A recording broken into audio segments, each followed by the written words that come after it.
बिस्मिल्लाहिर्रहमानिर्रहीम। नाज़रीन अस्सलाम वालेकुम। आप देख रहे हैं साबिर शाकिर को यूट्यूब चैनल पे। आज है जनाब यकम अगस्त साल 2020 और दिन है आज हफ्ते का।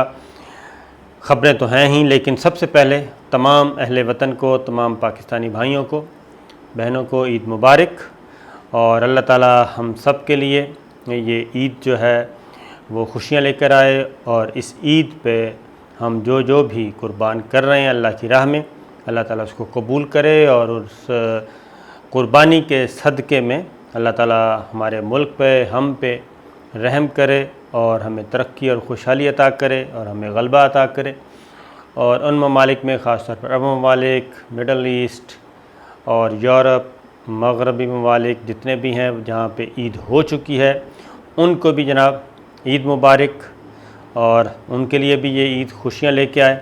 और मैं अपने तमाम नाज़रीन से ये ज़रूर कहूँगा कि पाकिस्तान के लिए, उम्मत मुस्लिमा के लिए, ख़ास तौर पे कश्मीरियों के लिए, फ़लस्तीनियों के लिए, इन हमारे बहन भाई जितने भी इस वक्त मुसीबत में, उनके लिए दुआ ज़रूर करें कि अल्लाह ताला उनके लिए आसानियाँ पैदा फरमाए, उनके दुख, दर्द और तकलीफ़ें ख़त्म करे, ताकि वो भी जैसे हम आज़ादी का सांस ले रहे हैं, मज़े की ज़िंदगी गुजार रहे हैं, और अल्लाह ताला उनको भी उनका अपना वतन दे, ज़िंदगी गुजारे और कश्मीरियों की ख्वाहिश के मुताबिक उनका मुस्तकबिल मिले।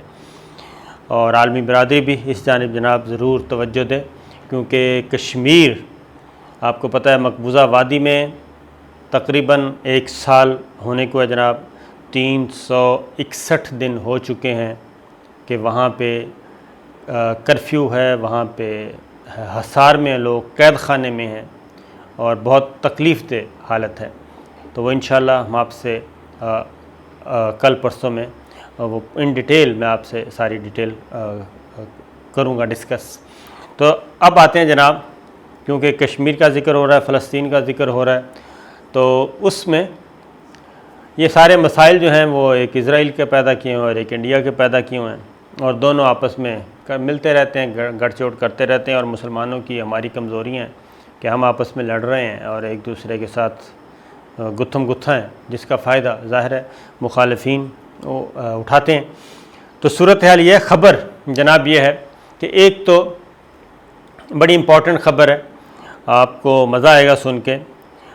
भारत ने रफ़ाल या राफ़ेल तैयारे ख़रीदे हैं फ़्रांस से, और ये एक डिबेट चल रही है, बहस चल रही है बहुत ज़्यादा। मैं पहले भी आपको अर्ज़ कर चुका हूँ, आप ख़ुद भी देख रहे होंगे।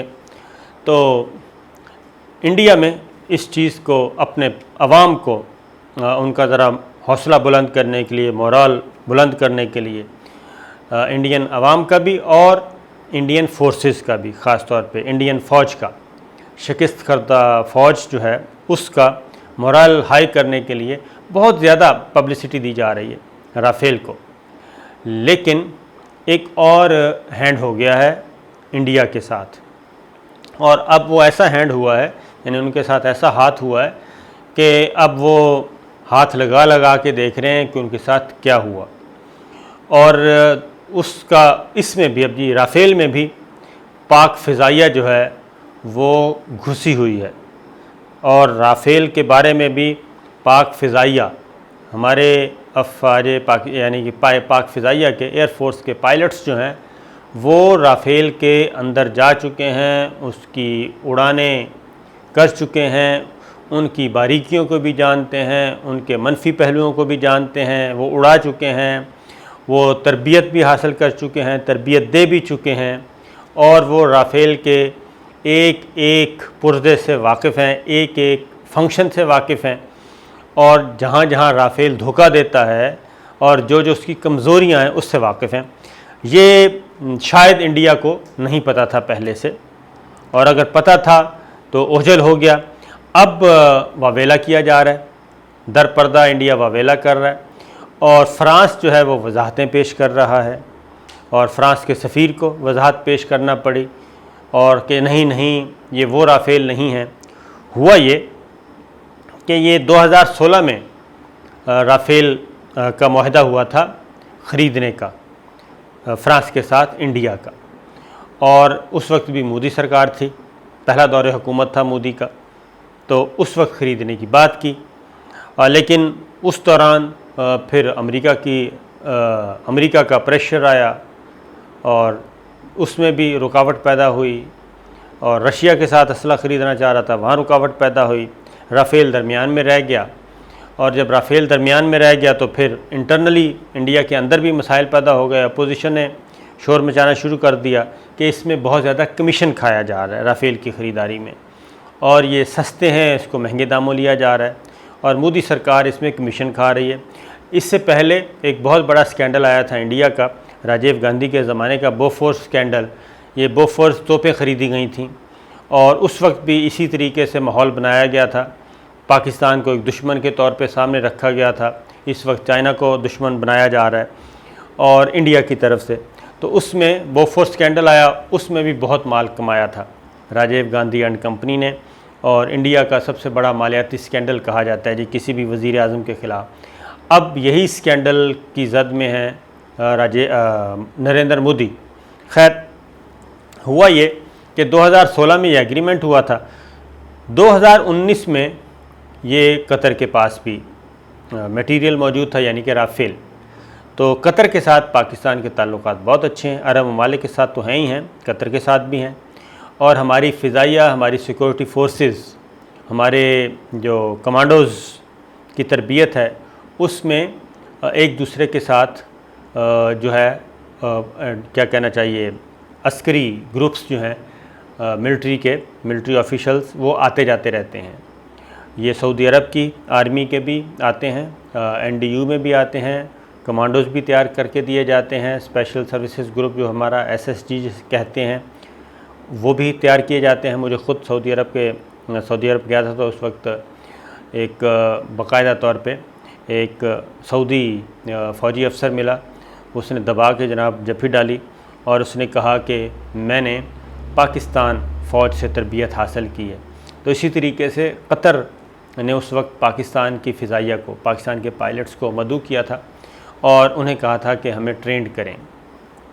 और राफ़ेल के तो पाकिस्तान के पायलट्स राफ़ेल की एक एक चीज़ से वाकिफ़ हैं, और 2019 में उन्होंने ये तैयारे उड़ानें भरी और इसकी खूबियाँ खामियाँ सब समझते हैं। तो इसलिए, और चाइना के पास भी इसके बारे में मालूमात हैं।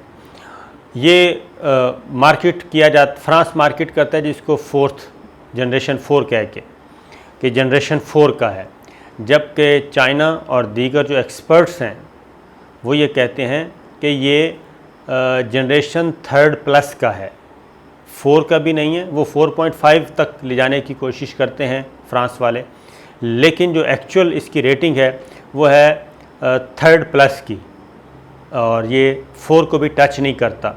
जो इंडिपेंडेंट इदारे हैं और जो एक्सपर्ट्स हैं तैयारा साजी और लड़ाका तैयारों की कैपेबिलिटी को देखते हैं, रेटिंग का तयन करते हैं, उनके ख़्याल में ये 3+ जनरेशन का है। तो जब ये पता चला कि पाकिस्तानी पायलट्स जो हैं वो कर चुके हैं, तो अब दर पर्दा एहतजाज किया जा रहा है, और जब एहतजाज किया जा रहा है और इस बात की क्वारिश की जा रही है कि इसमें कितनी सदाकत है कि पाकिस्तानी पायलट्स ये उड़ा चुके हैं। अब फ्रांस के जो सफ़ीर हैं उनका ख्याल, उन्होंने ये मौक़िफ़ इख्तियार किया है कि जनाब नहीं, ये वो वाला ग्रुप नहीं है, उससे एडवांस जनरेशन के हैं जो पाकिस्तान जो कतर के पास हैं राफ़ेल, वो इससे पहले की कैटेगरी के हैं, और जो इंडिया को हम दे रहे हैं ये लेटेस्ट दे रहे हैं।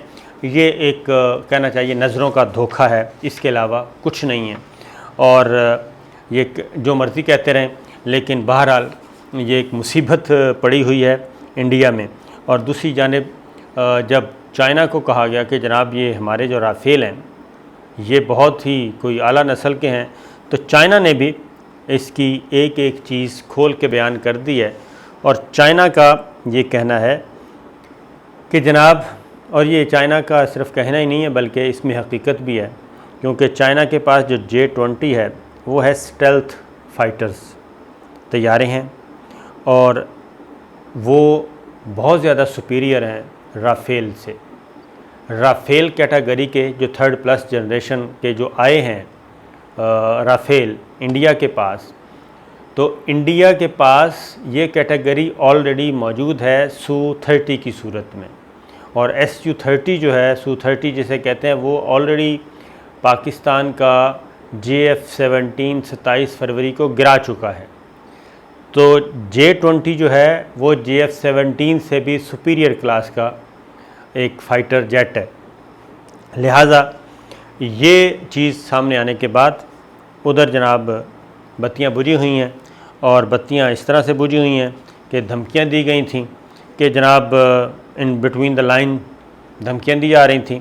तो एक तो मैंने कहा कि आपसे ये ख़बर शेयर कर लूँ कि जनाब ऐसी बात नहीं है, और हम भी इस मामले में गाफिल नहीं हैं, और गाफिल भी नहीं है बल्कि राफेल जो है वो हमारे हाथ से निकल चुका है। और जब एक चीज़ इंसान चेक कर ले और उसकी टेक्नोलॉजी को अगर हमारे पाक फ़िज़ाइया के एक्सपर्ट्स देख चुके हैं और इंजीनियर भी देख चुके हैं, उसका जायज़ा भी ले चुके हैं, तो ज़ाहिर है फिर जनाब हम उसका हमारे बारे में हमारे पास ज़्यादा इल्म भी है।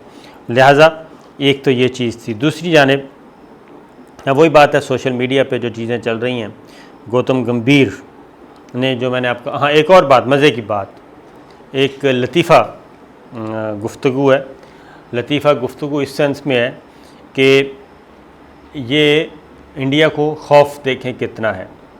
इंडिया को खौफ ये था कि कहीं ये हमारे जो राफ़ेल 5 जो आ रहे हैं इनको कहीं सबोटाज ही ना कर दिया जाए।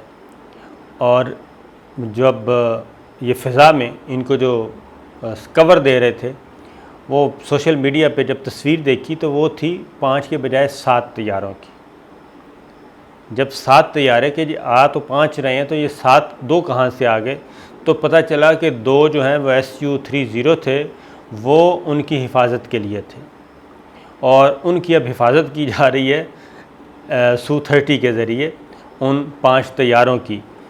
तो इस पे बहुत दिलचस्प एक चीज़ याद आ गई। ये बिल्कुल इसी तरह ही है जी कि जो फोर्सेस के लोग हैं, खा वो पुलिस है या आर्मी है या दूसरी फोर्सेस हैं, वो अपनी हिफाजत के लिए मज़ीद फ़ोर्स रख लें।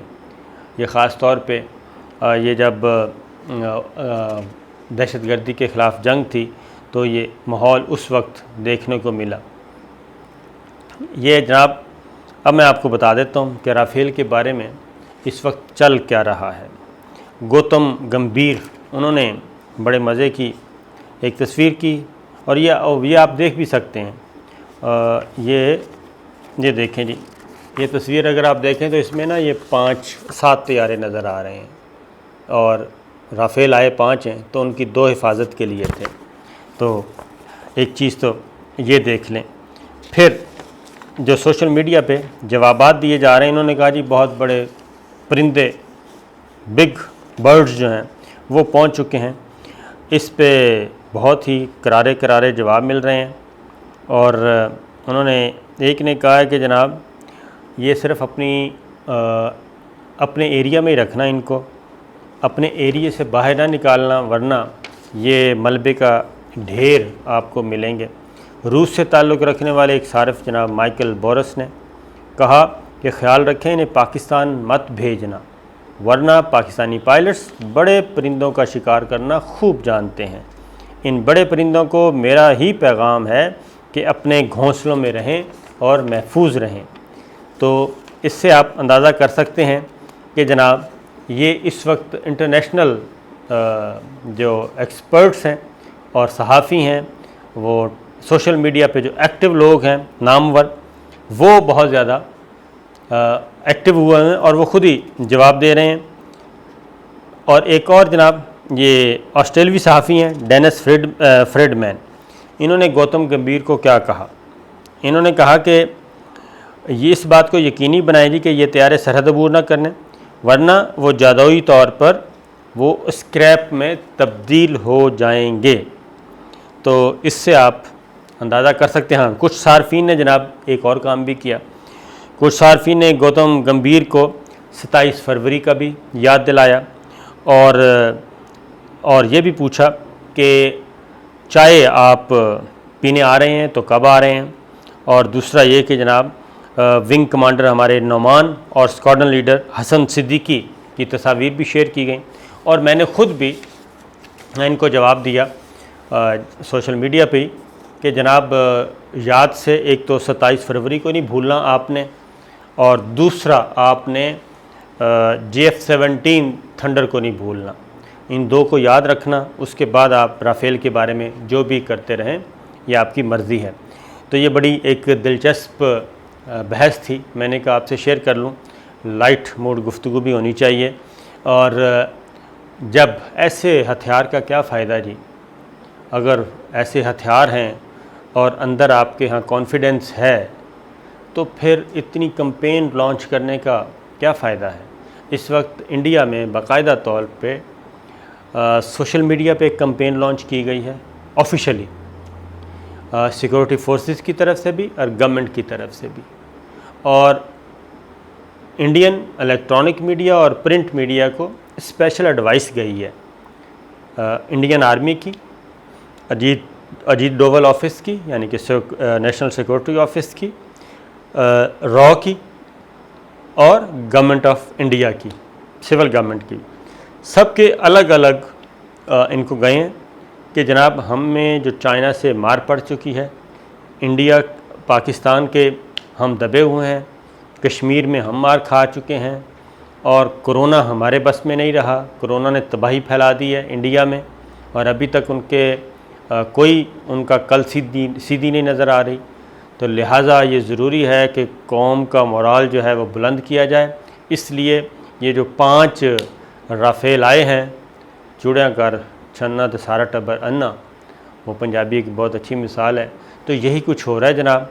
चाइना अपनी जवाब दे चुका है, पाकिस्तानी मीडिया नहीं जवाब दे रहा सोशल मीडिया पे, ऑस्ट्रेलिया के, यूके के, बरतानिया, अमेरिका, ये सहाफ़ी जो हैं ये जवाब दे रहे हैं, क्रिकेटर जवाब दे रहे हैं गौतम गंभीर को। तो अब तक के लिए इतना ही जनाब, इजाज़त दीजिए, अल्लाह हाफ़िज़।